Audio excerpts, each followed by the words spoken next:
E ele diz assim: na verdade, nem todos dormiremos, mas todos seremos transformados.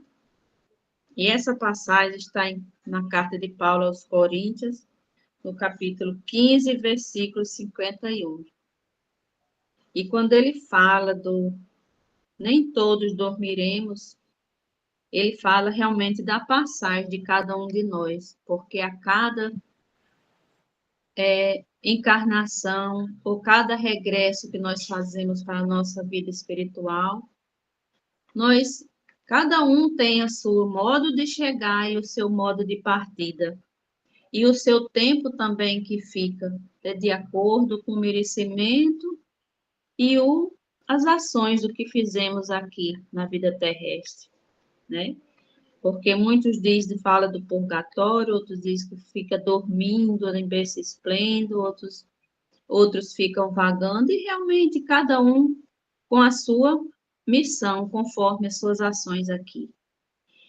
E assim diz Emmanuel. Refere-se o apóstolo dos gentis a uma das mais belas realidades da vida espiritual.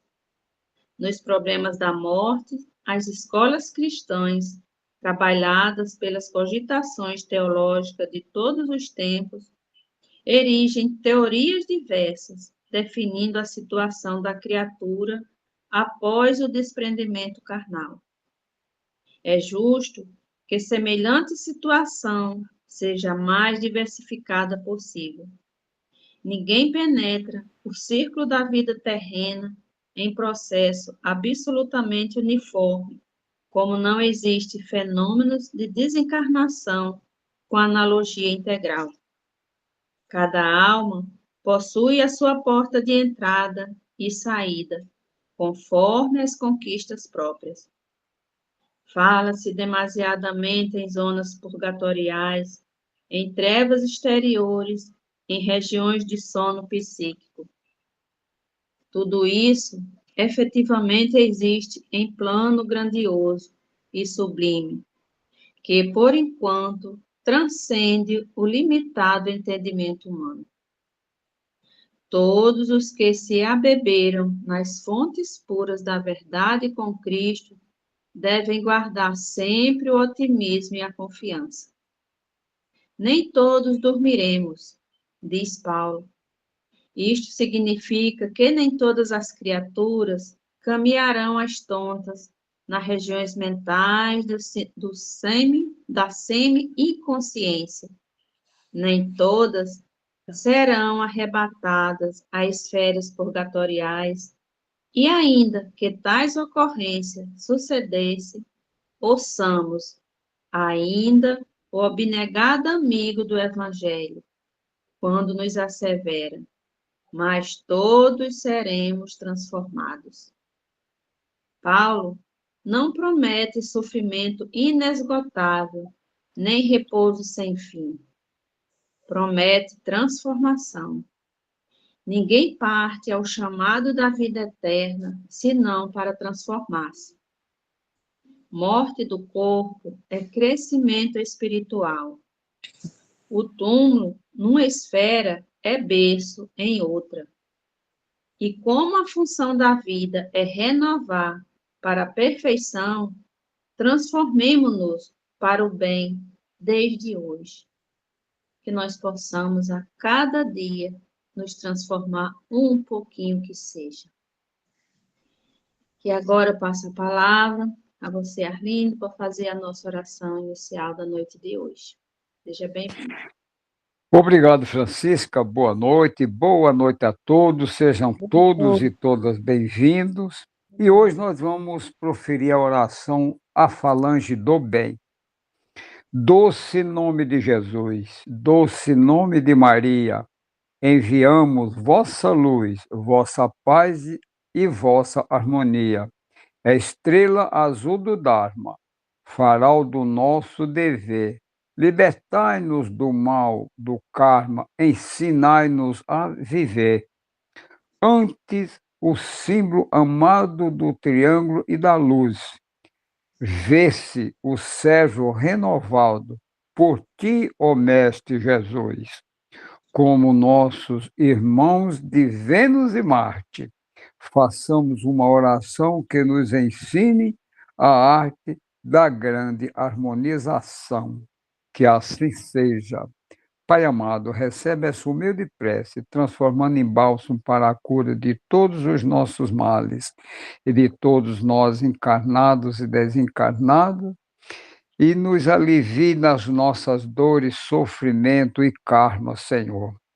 E que hoje esperamos ter um evangelho em clima de paz, harmonia e prosperidade, aprendizado e progresso, conforme a tua luz, a tua orientação e os teus ensinamentos, Senhor. Que assim seja. Passa a palavra a você, Francisca. Graças a Deus que assim seja. E assim, Mestre Jesus, nosso irmão, modelo e guia, nossa Virgem Mãe Maria Santíssima, e toda a egrégora de luz que nos dá sustentação para esse evangelho. Peço a permissão ao nosso mentor da casa, Bezerra de Menezes, para dar início ao nosso evangelho, passando a palavra à nossa irmã Rita. Seja bem-vindo. Obrigada, Francisca. Boa noite a todos que estão chegando.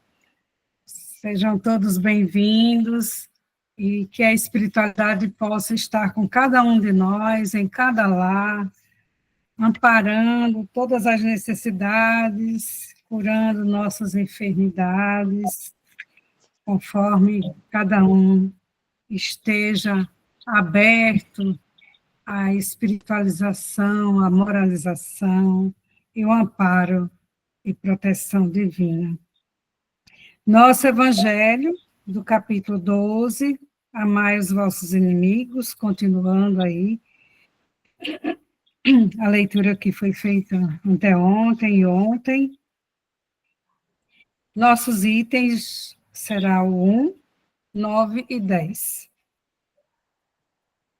Aprendestes o que foi dito, amareis vosso próximo e odiarei vossos inimigos. Eu vos digo, amai os vossos inimigos, fazei o bem àqueles que vos odeiam, e orai por aqueles que vos perseguem e vos caluniam, a fim de que sejais os filhos de vosso Pai que está nos céus, que faz erguer o sol sobre os bons e sobre os maus, e faz chover sobre os justos e os injustos.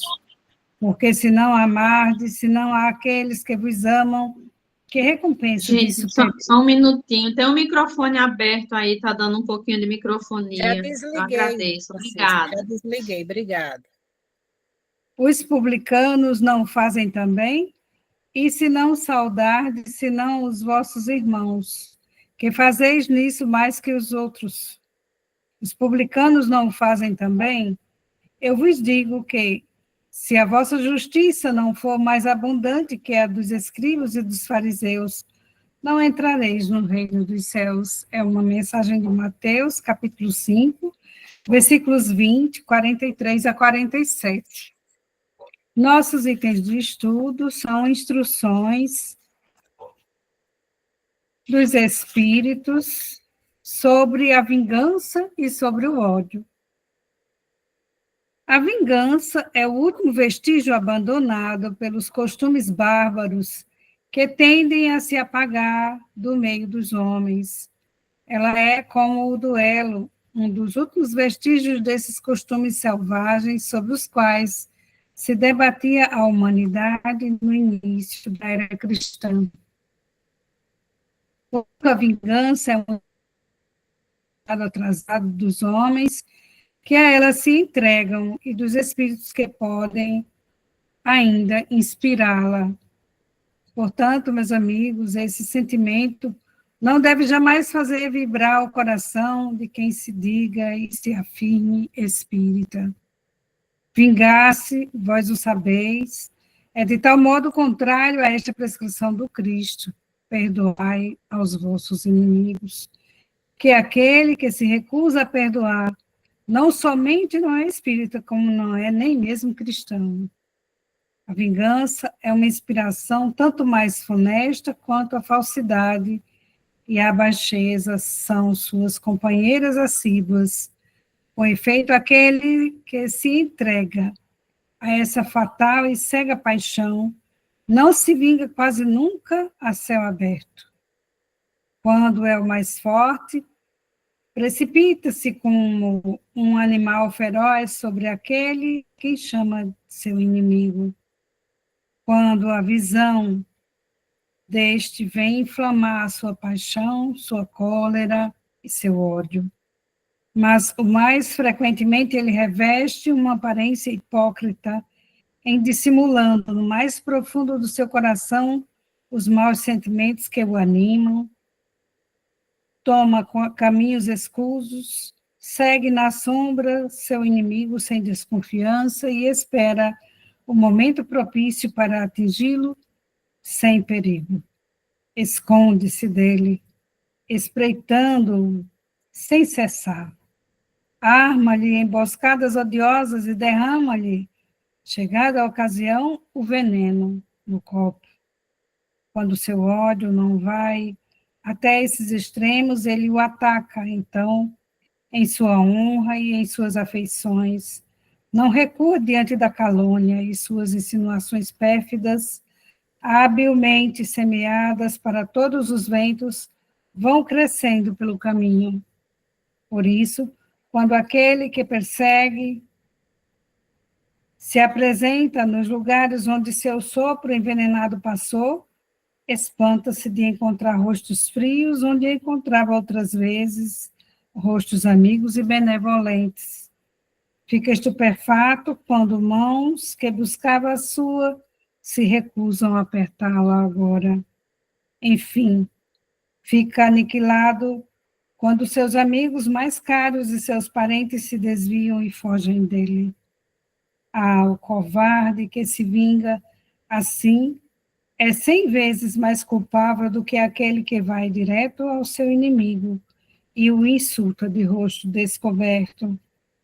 Para trás, pois, com esses costumes selvagens, para trás com esses usos de outro tempo. Todo espírita que pretendesse hoje ter ainda o direito de se vingar seria indigno de figurar por mais tempo na falange que tomou por divisa: fora da caridade não há salvação. Mas não, eu não poderia deter-me em semelhante ideia de que um membro da grande família espírita possa jamais no futuro ceder ao impulso da vingança de outro modo, senão para perdoar. É uma mensagem de Rules Oliver, dada em Paris em 1862. Sobre o ódio, nos vem a mensagem de Fenelon, dada em Bordeaux em 1861. Amai-vos uns aos outros e sereis felizes. Sobretudo, tomai a tarefa de amar aqueles que vos inspiram indiferença, ódio e desprezo. O Cristo, de quem deveis fazer o vosso modelo, vos deu o exemplo desse devotamento. Missionário de amor. Amor até dá o seu sangue e a própria vida.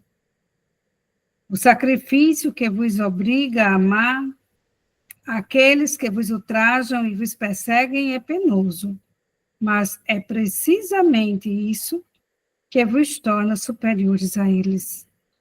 Se vós os odiais como vos odeiam, não valeis mais do que eles.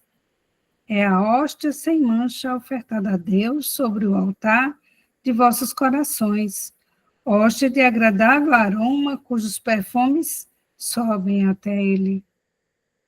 Ainda que a lei do amor queira que se ame indistintamente a todos os irmãos, não endurece o coração contra os maus procedimentos, ao contrário, é a mais penosa prova. Eu o sei, uma vez que, durante minha última existência terrestre, experimentei essa tortura, mas Deus lá está e põe nesta vida e na outra aqueles que faltam com a lei do amor. Não vos esqueçais, meus caros filhos, que o amor nos aproxima de Deus e que o ódio nos afasta dele. Então, nesse tema de vingança e ódio, consequentemente, de desamor, vamos tecer alguns conceitos, né?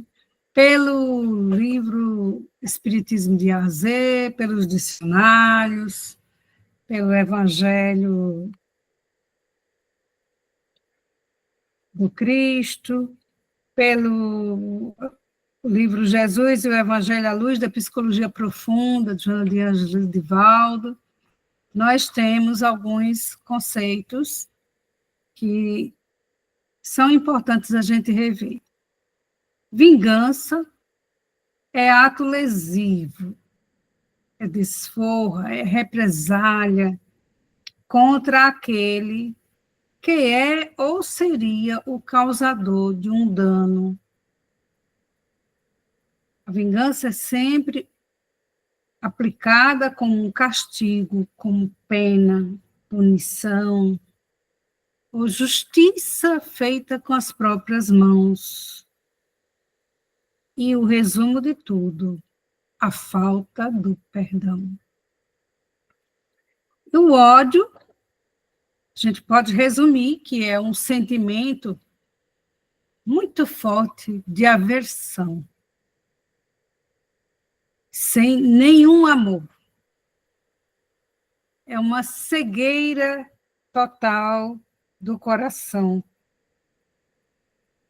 Esses dois sentimentos, eles são uma representação bem fiel dos sentimentos primitivos, aqueles requisitos do instinto animalesco, de defesa e conservação, de quando fomos animais, lá no reino dos animais, né? E esses instintos, eles integram naturalmente as reações desinteligentes do ser humano hoje, principalmente os que se deixam levar pelas emoções, pelos hormônios, né, as reações hormonais, que ainda domina muito a ação do corpo físico. Mas, como seres humanos racionais, inteligentes, nós precisamos dominar todas essas nossas paixões, as más inclinações, que nós as temos latentes, guardadinhas lá dentro, porque estamos num corpo de carne, um corpo físico. E, muitas vezes, essas reações superam a experiência e a inteligência do espírito. E nós sabemos que a adrenalina é um desses exemplos, né? Quando a gente está diante de uma ofensa, está diante de um ato desagradável, logo a gente já sente disparar aquelas adrenalinas, aqueles hormônios neurais, né? Aquelas substâncias que são produzidas a partir de qualquer gatilho, quando a gente não se domina. E esses gatilhos, essas substâncias, são normais do corpo físico. Não faz parte do espírito, faz parte do corpo físico. E eles são responsáveis pelos mais diversos desequilíbrios do dia a dia. E nós, como espíritos, vivenciando a experiência na matéria, temos que manter o controle desses sentimentos. Mesmo que eles estejam lá escondidos, no nosso coração, na nossa mente, mas a gente tem que ter muito cuidado, porque eles vão corroendo o nosso perispírito e enfermizando nosso espírito e, consequentemente, o nosso corpo físico vai ter refletido essas enfermidades que estão vindo lá do nosso espírito já, que são como uma escara, né? Quem não já lidou com pacientes idosos, com aquela escara que não cicatriza nunca. Então, essa chaga do ódio, do desamor, do endurecimento do coração, é como uma escara que não fecha nunca. E que leva várias existências. O indivíduo encarna, reencarna, desencarna, e continua nessa situação de desamor, de incompreensão, de não raciocinar. Porque aquele que raciocina, que usa a razão, consequentemente vai se lembrar que o perdão é quem cura tudo isso. Mas a nossa existência, enquanto espíritos, ela muitas vezes é levada a alguns tratamentos, né? E em desobsessões, em socorros fraternos, a gente vê vários casos de espíritos, não digo os nossos, mas os que nos acompanham para essas situações, para essas terapias, espíritos muito endurecidos, cegos, animalescos, que são instigados a todo instante pelo veneno da vingança, da ignorância, da ausência de inteligência. Eles se acham até muito inteligentes a se vingar, a ficar alimentando todos esses sentimentos inferiores, mas os vários doutrinadores que eu sei que tem aqui sabem muito bem como é difícil, né, lidar com esses irmãos que estão no auge das suas más tendências, das suas paixões inferiores, que é fruto bem maduro do orgulho, do egoísmo e da vaidade descontrolados. Todas essas contrariedades que surgem, elas têm sempre origem em nós mesmos.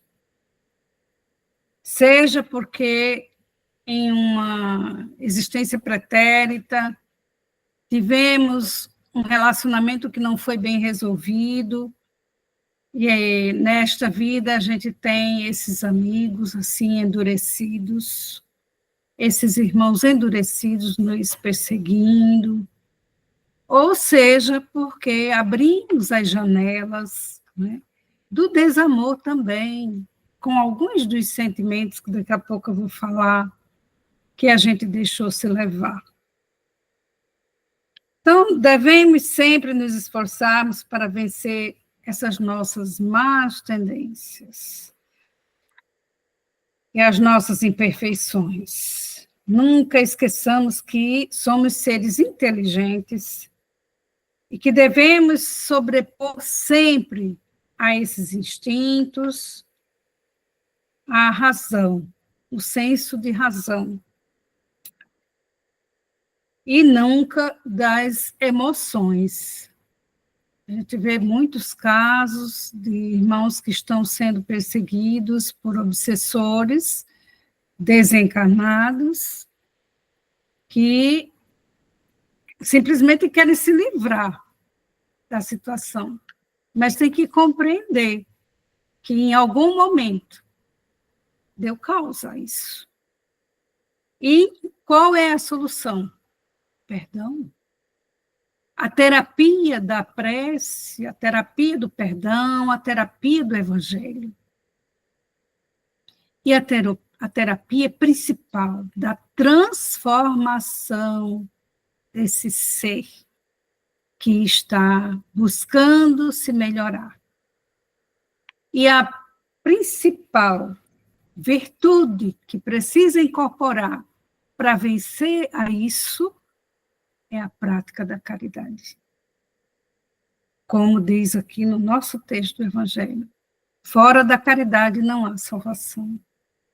Então, a caridade é o nosso primeiro remédio para quem estiver nessa situação de necessidade de ajudar o irmão que, porventura, esteja lhe acompanhando, ou esteja necessitado, ou esteja lhe buscando porque vê uma luz e está na fase de arrependimento, está na fase de refazimento. Então, lembremos sempre que esses espíritos endurecidos, e até seres humanos aqui encarnados, que ainda se debruçam nesse sentimento da vingança, né, que esse é um sentimento maligno, tanto quanto o ódio, né, mas muito primitivo. Primitivo mesmo, e que precisa ser extirpado da mente humana. E todos nós já sabemos, todos os dias a gente ouve, todos os dias a gente fala que o Cristo quer de nós, quer que nos amemos uns aos outros, assim como a si. E principalmente que amemos nossos inimigos. Aqui eu quero abrir um parêntese, porque nós sabemos que o ódio, ele preserva as mesmas intensidades do amor que o gerou. E das relações conjugais ou afetivas, né? Essas relações, quando não são bem resolvidas, sempre gera o desamor. E aí é sempre na intensidade, mesma intensidade do amor que gerou essa relação, volta o desamor, que seria o ódio. E aí eu lembro um clichê assim, bem comum para todos, né? No começo das relações, é tudo meu bem para lá, meu bem para cá. Quando passa um tempo que as relações se desgastam, aí é meus bens. Nessa hora dos meus bens, nós sabemos que todo aquele excesso de amor que havia, aquele apego, e várias outras coisas que se juntam aí, né, nas relações humanas, dá um revertério e vira ódio. Os casais que se separam, que um fica perseguindo o outro, isso é muito comum. Não precisa estar desencarnado.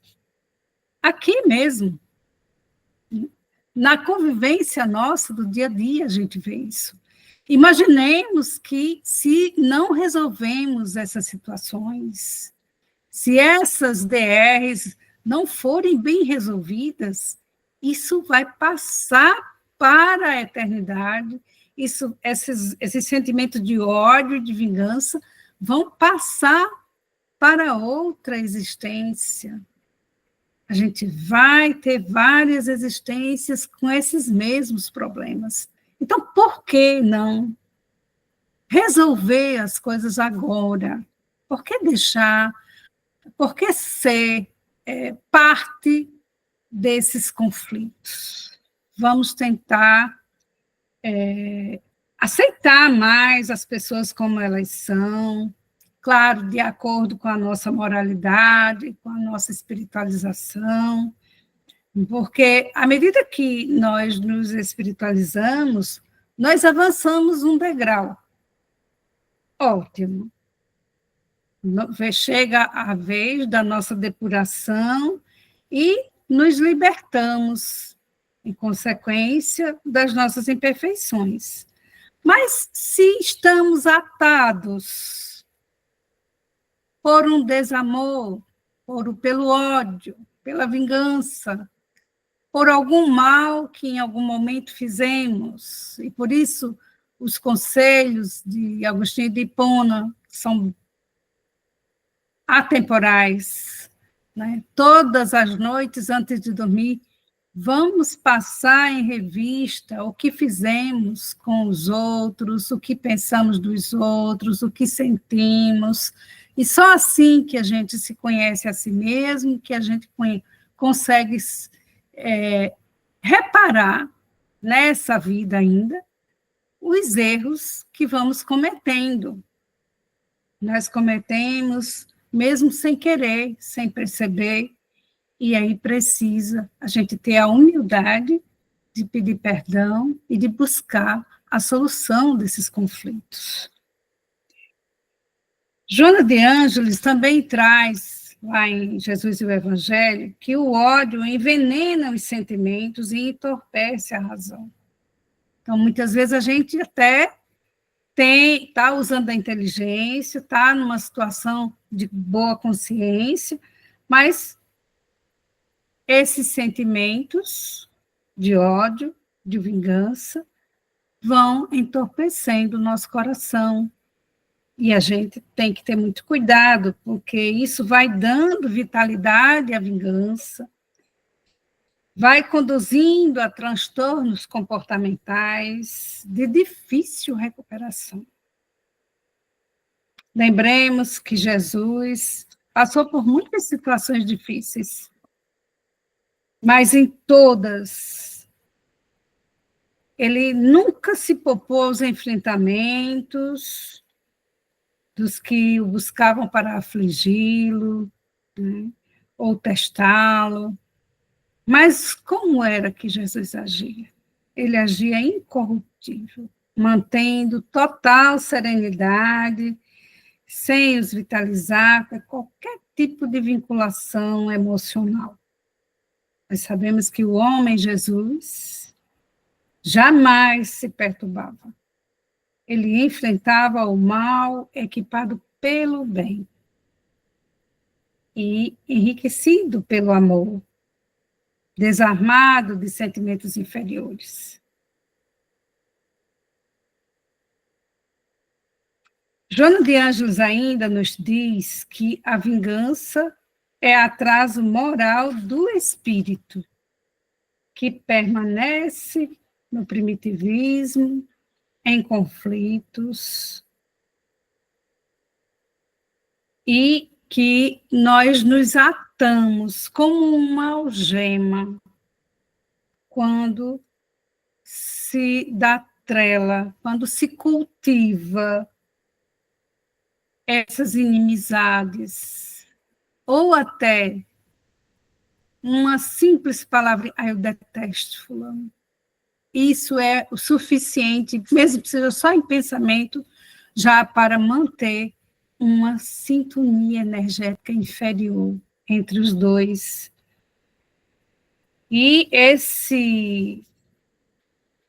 essa algema entre um indivíduo e seu agressor, ela é um sentimento que leva existências e mais existências nessa amarração, né? Então, a gente precisa ter muito cuidado, precisa ter cuidado também com alguns sentimentos que a gente vai deixando para lá e que vai gerando também o desamor e, consequentemente, o ódio e a vingança. Mesmo que não em nós, mas nos outros, a gente precisa ter cuidado com isso. Então, a mágoa é um desgosto simples, recolhido, muitas vezes é derivado da decepção, de algum descontentamento, é decorrente de uma tristeza, de uma desilusão, de uma amargura. Precisamos ter muito cuidado com essa bendita mágoa. Depois, com o fanatismo, essa cega obediência a uma determinada ideia, que leva, muitas vezes, o fanático até a punir quem não segue essa ideia. Também temos que ter muito cuidado. As paranoias, desconfiança exagerada, receio constante de estar sendo atacado ou agredido, necessidade de controlar os outros, né? A dificuldade de perdoar um insulto, uma injúria, um desprezo. Fiquemos atentos a esses pontinhos.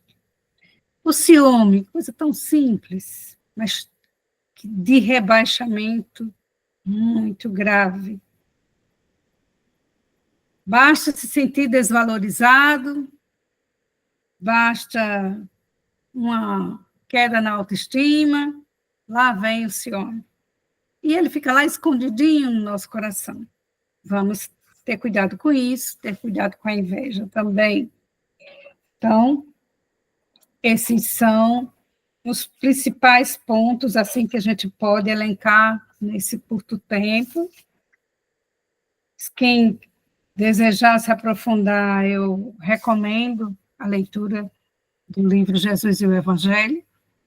Temos muitas ações e convido a todos, então, para a nossa prece. Vamos envolvidos com esse fluido divinal do Pai, esse Pai de infinita misericórdia, que tudo provê e proverá, em toda a sua infinita sabedoria.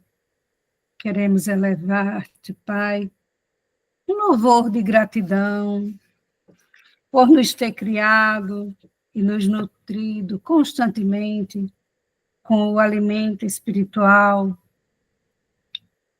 permitindo que esta doutrina esclarecedora de nossa alma nos instrua a cada dia, nos direcione no caminho da benevolência. Oferecemos-te, Pai, nossos pequenos sacrifícios de polir essa pedra bruta que ainda somos, e brecar esses instintos animalescos da fera que ainda há em nós. Desejamos com todo esforço, Pai, arrancar o orgulho, o egoísmo, a vaidade, todos os vícios que ainda encontram guarida no nosso coração. Que com teu amparo e tua proteção, vençamos a nós mesmos nessa luta constante de nos melhorarmos a cada dia. Queremos envolver também neste momento todos os enfermos, os necessitados de todas as ordens, os irmãos que estão em desalinho, em desarmonia, todos sejam amparados por esse fluido salutar de cura e de amor do nosso Pai maior. E aqueles irmãos endurecidos, perdoa-lhes, Pai, eles não sabem o que fazem. Assim disse o Cristo no seu momento maior. E nós também precisamos ter essa compaixão por nossos irmãos, ainda nesse grau de evolução tão inferior, tão endurecido. Que o nosso coração encontre esse alento, desse fluido de cura, de liberdade, que o perdão nos traz. Sejamos todos aí amparados pela espiritualidade, pelas equipes do Bezerra de Menezes, João Cecílio da Costa, que todos nós, nos nossos lares, sejamos socorridos na medida das nossas necessidades. Passo então a palavra para Francisca, e com você, amiga. E assim, Mestre Jesus, agradecido estamos por mais essa oportunidade que nos concedeste essa noite. E pedimos a permissão a Bezerra de Menezes, a toda a Igreja de Luz que nos fez presente nesse Evangelho, para dar por encerrado, na noite de hoje, todas as nossas orações. E uma boa noite a todos e até amanhã, nesse mesmo horário. Boa noite. Fiquem na paz. Boa noite.